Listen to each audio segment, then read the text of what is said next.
ये ट्रम्प है, ये भ्रष्टाचारी है और इस पर कार्रवाई हो रही है। कहावत है ना कि गधा पे जोर ना चले तो गधैया के कान नेट दो।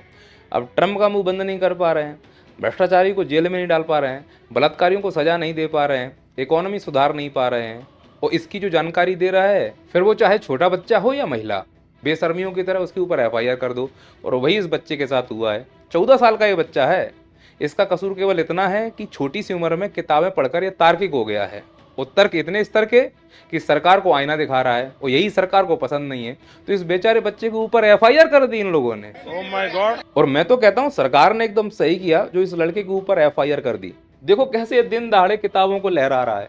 जिस उम्र में पाखंड फैलाकर अवार्ड पाना था, ये लड़का उस उम्र में समाज को किताबें दिखा रहा है कि किताबें पढ़ो। अंडे से निकले नहीं है, समाज को बिगाड़ने की तैयारी कर रहा है। कहता है किताबें पढ़ो, तर्कशील बनो। मैं तो कहता हूं एफआईआर से काम नहीं होगा।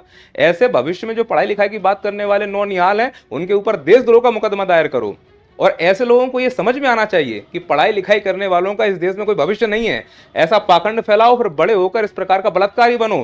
तुम्हें इतना सम्मान बनेगा, केंद्रीय मंत्री तुम्हें बगल में बैठाएगा, फोटो खिंचाएगा और तुमको बार बार पैरोल दी जाएगी। हो सकता है कि तुम्हारी लॉटरी निकल जाए, तुम इस प्रकार के सीएम बन जाओ, मंत्री बन जाओ। और तुम बातें किसकी कर रहे हो? पढ़ाई लिखाई की। इस लड़के के ऊपर एनएसए लगना ही चाहिए, नहीं तो कल को बड़ा होकर यह पर्यावरण संरक्षण की बात करना शुरू कर देगा। खतरा है ये देश के लिए।